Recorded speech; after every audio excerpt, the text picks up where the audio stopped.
तो हेलो मेरे यारो, आई एम सुप्रीम के इस अमेजिंग एपिसोड में आप सभी लोगों का स्वागत है। तो इस बार जो हमारे न्यू मेंबर हैं उनमें हैं Sumit Sahu, HD Talsania, Khushmant gamer FF, Avi, Rahul G3682, मीसू Kumar. तो आप सभी का न्यू मेंबर के तौर पे स्वागत है और साथ ही मेरे जितने भाइयों ने रिज्वाइन कर अपने चैनल को सपोर्ट दिखाया उनका भी वेरी वेरी थैंक्स।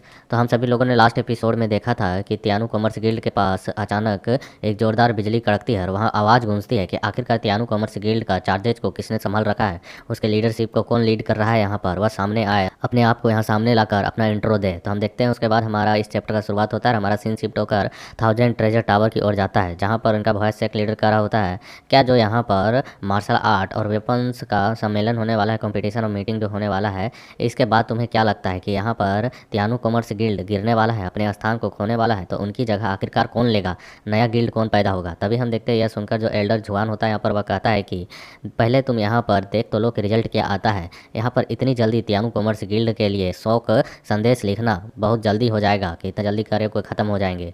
और वह कहता है कि आप कभी भी नहीं जान सकते हैं कि भविष्य में क्या घटना होने वाली है, इसलिए कोई चमत्कार भी देखने को मिल सकता है और वह एक पल में सारी स्थितियों को मोड़ भी सकता है। यह सुनकर भाष्य के लीडर कहता है तो एल्डर जुआन इस मामले को एकदम अलग नज़रिए से देखते हैं, आखिरकार क्यों। लेकिन जो कुछ भी हो, जब कल मैंने वहाँ पर सू दानहे से मिला और जैसा उसका रिएक्शन देखा, उसके बाद तो मुझे यह पक्का मालूम है कि तियानु कॉमर्स गिल्ड को वह ख़त्म करने के लिए पूरी तरह से श्योर है। वह उन पर अटैक करके उन्हें बस ख़त्म करना चाहती है। और वह कहता है कि आखिरकार मैं अगर सच में सोचूं भी तो आखिरकार तियानु कॉमर्स गिल्ड के पास बचा ही क्या है। क्या उनका वह गोल्डन बलेट और सिल्वर पॉइंट हो सकता है उनके लिए चमत्कार, वह ग्रुप। लेकिन उस ग्रुप की जहाँ तक मुझे जानकारी मिली है, डिंग लिंगर जब से यहाँ पर चीज़ों को संभाल रही है उनको एक बार भी देखा नहीं गया है। तो यह सुनकर यहाँ पर एल्डर कहता है कि एक मॉन्स्टर जो होता है ना, वह हमेशा मॉन्स्टर ही होता है, चाहे वह ज़मीन पर ही क्यों ना गिरा हो। इसलिए जो दानहे वह घमंडी लड़की वह तियानु कॉमर्स गिल्ड को क्यों ना ख़त्म करना चाहती हो, लेकिन केवल उसकी एक सोच मात्र से हमेशा रिजल्ट नहीं आता है। मतलब किसी एक के सोचने से तुम सोचोगे कि उसी के जैसा रिजल्ट होगा, तो वैसा थोड़ी होने वाला है। लेकिन अगर उसके पास सचमुच में तियानु कॉमर्स गिल्ड को ख़त्म करने की शक्ति हो तो हमें उसके शैडो में छुपकर उसकी मदद करने में कोई दिक्कत नहीं है। यह सुन वॉइस लीडर कहता है कि एग्जैक्टली अगर तियानु गिरता है तो हमारी जो स्थिति है वह भी थोड़ी सी बढ़ेगी, मतलब शक्ति बढ़ेगी और उनकी जो 7वीं मतलब उनकी जो सीट थी उसे हम कंट्रोल कर लेंगे, है ना। या फिर शायद, और वह कहता है घूरते हुए कि अगर ऐसा किया जाए कि 7 गिल्डों की जगह पर केवल 6 ही गिल्ड रखे जाए, 7वीं सीट ही ना रखी जाए, तो वह भी बेहतर होगा। रिसोर्सेस को बांटने में आसानी होगी। यहाँ पर चीज़ों को ज़्यादा लोगों के पास बांटने से अच्छा है कि कम ही लोगों में वह बंटकर बढ़ जाए। यह सबसे बेहतरीन हो सकता है हमेशा के लिए। हमेशा के लिए जाना जाएगा कि 7 गिल्ड नहीं 6 ही गिल्ड हुआ करते थे कॉमर्शियल। तो हम देखते हैं उसके बाद यहाँ पर वह जो थंडर होती है वो सीधे वहाँ पर तियानु कॉमर्स गिल्ड के बैरियर से टकराती है और उससे टकराते हुए देखो वहाँ के लोग कह रहे होते हैं ये देखो वहाँ पर क्या हो रहा है, यहाँ पे माउंटेन गार्डियन फॉर्मेशन जो है उसे एक्टिवेट कर दिया गया है उनका। तभी हम देखते हैं यहाँ पर जो लियन होता है वह बादलों में देख रहा था जहाँ वह सारे बंदे छुपे हुए होते हैं और लियन उनसे कहता है कि तुम सारे आखिरकार यहाँ पर क्यों शोर मचा रहे हो, तुम्हारे जैसे कुछ जोकरों को लगता है कि तुम हमारे यहाँ पर एक्टिंग गिल्ड मास्टर से मिल सकते हो, मतलब कि मेन लीडर की जगह पे जो यहाँ पर चार्जेस को संभाले हुए उस लीडर से मिल सकते हो, इस लायक भी हो। अगर तुम यहाँ पर मीटिंग चाहते हो तो अपने एल्डर को यहाँ पर ऑफिशियली तौर पर आकर एकदम झुककर और रिस्पेक्टफुल्ली तरीके से रिक्वेस्ट करने को कहो कि वह हमारे गिल्ड मास्टर से मिलना चाहते हैं, तब जाकर शायद हमारे मास्टर कुछ विचार करें तो वह आकर तुमसे मिल सकते हैं। तभी हम देखते हैं उन बादलों के बीच में एक बंदा एक अजीब से वेपन को फेंकते हुए कहता है कि हाँ तुम यहाँ पर बहुत ही ज़्यादा एरोगेंट हो रहे हो, तुम्हें नहीं पता है कि तुम अब यहाँ पर मरने वाले हो। और हम देखते हैं उसका जो वेपन होता है वह जैसे इस गिल्ड के बैरियर से टकराता है तो इस बिल्डिंग को प्रोटेक्ट कर रहा बैरियर तुरंत ही डिस्ट्रॉय होने लगता है और उसके बैरियर को टूटते हुए देख वह बंदा हंसते हुए कहता है कि कागज़ से बनी हुई यह माउंटेन फॉर्मेशन आखिरकार मेरी क्या ही कर लेगी। मेरे इस डायमंड आर्टिफैक्ट का वजन ही इतना है कि यह पहाड़ को भी धूल में मिला सकती है। देखते हैं अब तुम इसका सामना कैसे करते हो। तभी हम देखते हैं कि वह जो बैरियर को तोड़कर अंदर की ओर जा रही होती है वह वेपन, तो वहाँ पर लियन का वर्ल्ड वॉर मोनूमेंट आता है। उसे देखकर कहता है ये क्या, ये चींटी जैसी दिखने वाली चीज़ क्या है। तभी वो कुछ देखकर हैरान होता है, कहता है ये क्या, मेरी आखिरकार वो वेपन कहाँ गई। और वो वर्ल्ड वॉर मोनूमेंट के अंदर समा जाती है और वर्ल्ड वॉर मोनूमेंट भी वहाँ से गायब हो जाता है। वैसा होते हुए देख उस बंदे की चीखें निकल जाती हैं और वह कहता है कि मेरा आर्टिफैक्ट आखिरकार कहाँ गया, वह मेरे कंट्रोल में नहीं है।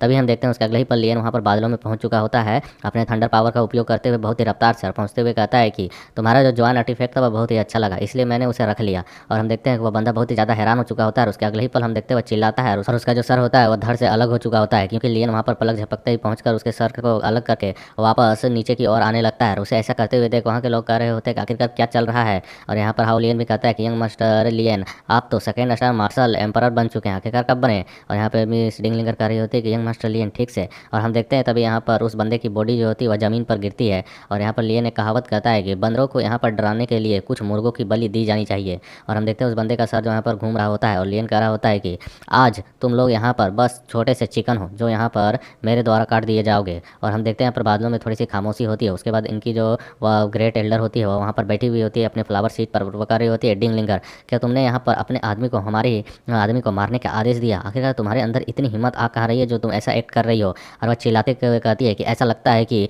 तुम लोगों ने सचमुच में अपना यहाँ पर आपा खो दिया है। तुम लोग बस यहाँ पर कचड़े हो, एक पुराने मलबे, उसके अलावे कुछ नहीं। तुम्हें लगता है कि तुम यहाँ पर अभी भी हमारे इस अलायंस को अब बरकरार रख पाओगी? बिल्कुल भी नहीं, तुम यहाँ पर अब बहुत बड़ी मुसीबत में हो।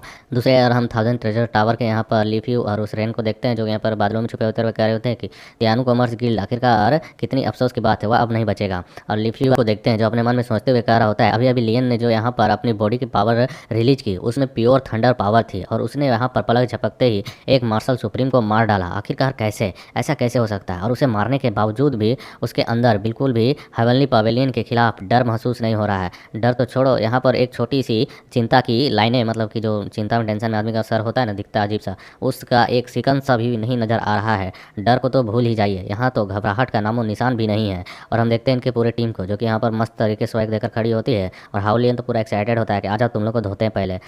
और पीछे से बस वे स्विफ्टियन गिल्ड के जो 3 बुड्ढे होते हैं वही डर रहे होते हैं। और यहाँ पर उन्हें देखकर वे लोग कह रहे होते हैं कि क्या हो रहा है, क्या उनके पास कोई और भी कमाल का हुक्म का इक्का छुपा हुआ है। और फिर हम देखते हैं यहाँ पर जो एल्डर होती है, वह लेडी एल्डर, वह कहती है सबको मार डालो, किसी को भी जिंदा छोड़ने की आवश्यकता नहीं है। तभी हम देखते हैं ये तीनों जो बुड्ढे होते हैं वे अपने घुटने के बल आ जाते हैं और कह रहे होते हैं ग्रैंड एल्डर जू, हमें छोड़ दीजिए, कृपया करके हमें छोड़ दीजिए। हम तीनों यहाँ पर स्विफ्टियन गिल्ड से हैं, हम तो तियानु गिल्ड के द्वारा पकड़े गए थे और उनके आदेशों का पालन कर रहे हैं, वो भी मजबूरी में। इसमें हमारा कोई लेना देना नहीं है। एल्डर जू, हमें इस दुर्भाग्य से प्लीज बचा लीजिए। हम देखते हैं उन्हें ऐसे गिड़गिड़ाते हुए देख जो एल्डर जो होती है वह कहती है कि मैं आपकी स्थिति के बारे में सुनी थी और समझ पा रही हूँ, इसलिए हेवनली पवेलियन उन लोगों के साथ बुरा व्यवहार नहीं करेगा जो यहाँ पर अंधकार को छोड़कर प्रकाश की ओर आना चाहता है। लेकिन पहले आपको मुझे यहाँ पर अपना संकल्प दिखाना होगा कि तुम लोग कितने तरह से दृढ़ हो, एकदम सच्ची तरीके से कार्य हो कि तुम लोग हमारे साथ जुड़ना चाहते हो।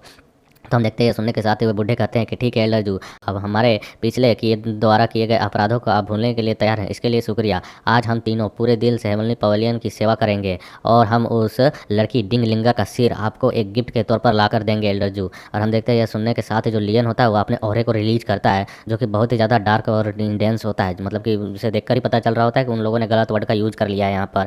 और लियन को ऐसे खतरनाक लुक देते हुए देखकर हाउ लियन और मोसी याओचुन अपने मन में कहते हैं कि बस उन 3 गधों को यही चीज़ नहीं करना चाहिए था, उन्होंने मास्टर के मतलब की सीमा को लांघ दिया है जितना वह बर्दाश्त कर सकते थे।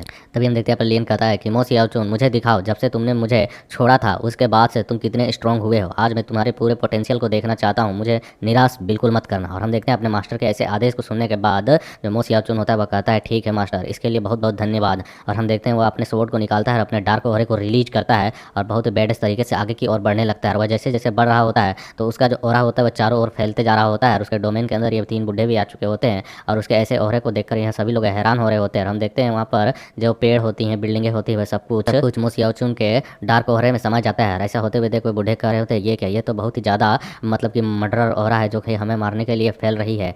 लेकिन आखिरकार अगर यहाँ पर हम आगे बढ़ेंगे तो हम मारे जाएंगे और ना बढ़ें तो हम यहाँ पर जू को किस तरीके से खुश कर पाएंगे, हम तो दोनों तरफ से बस मारे ही जाने वाले हैं। तभी हम देखते हैं यहाँ पर जो एल्डर रेन होता है वह कर रहा होता है आखिरकार ये क्या है, उसकी ब्लेड की एक अपनी स्पिरिट है। और हम देखते हैं यहाँ पर मोसी याओचुन के ब्लेड की स्पिरिट जो कि एक फिश की स्पिरिट होती है और वह अपने ब्लेड का पावर रिलीज कर रहा होता है एंड इन और यान की एनर्जी को वहाँ पर रिलीज कर रहा होता है, क्योंकि वहाँ पर 2 तरह की फिश होती है, एक ब्लैक और एक व्हाइट।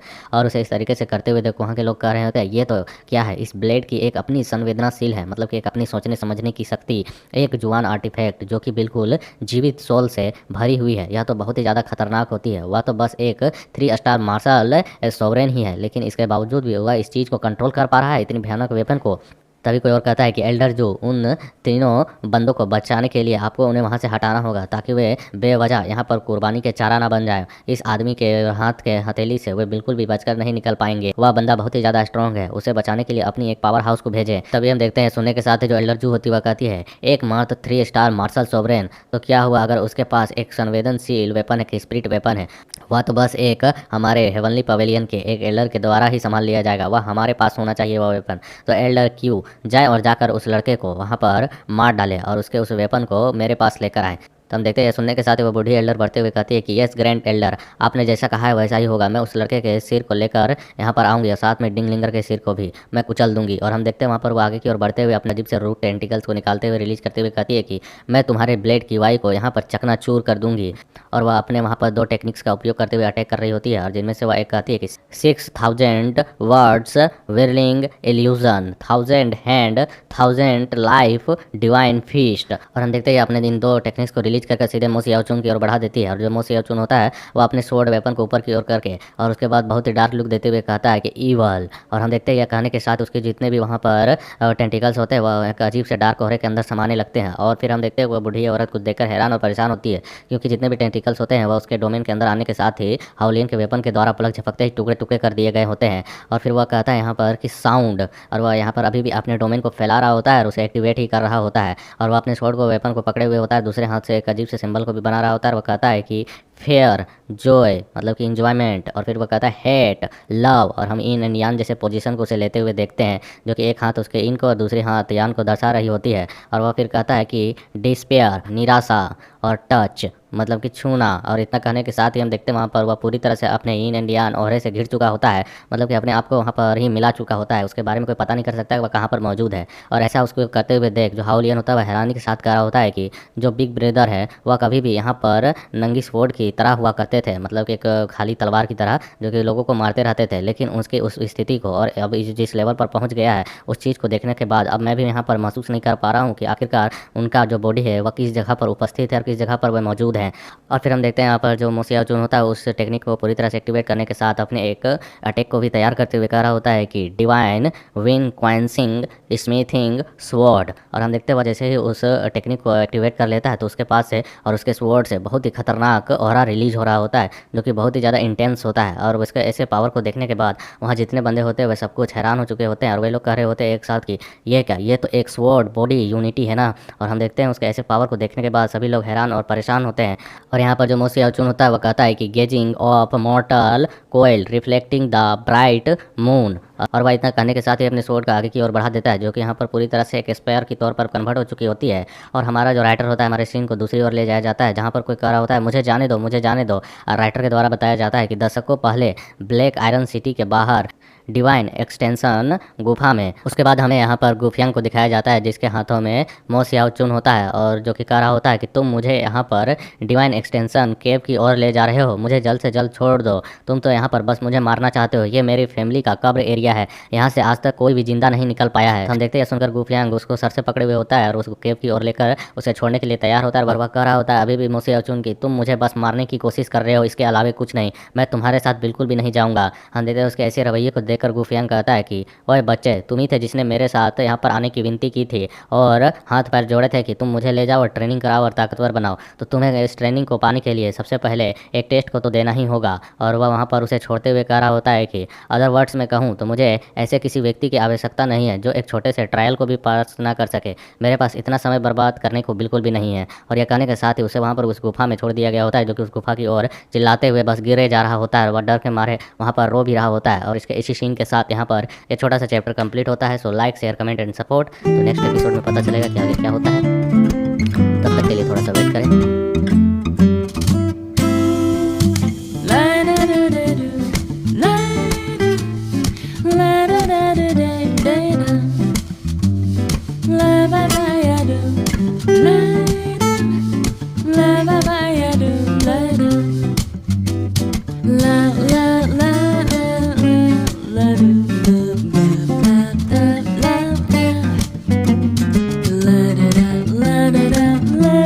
Take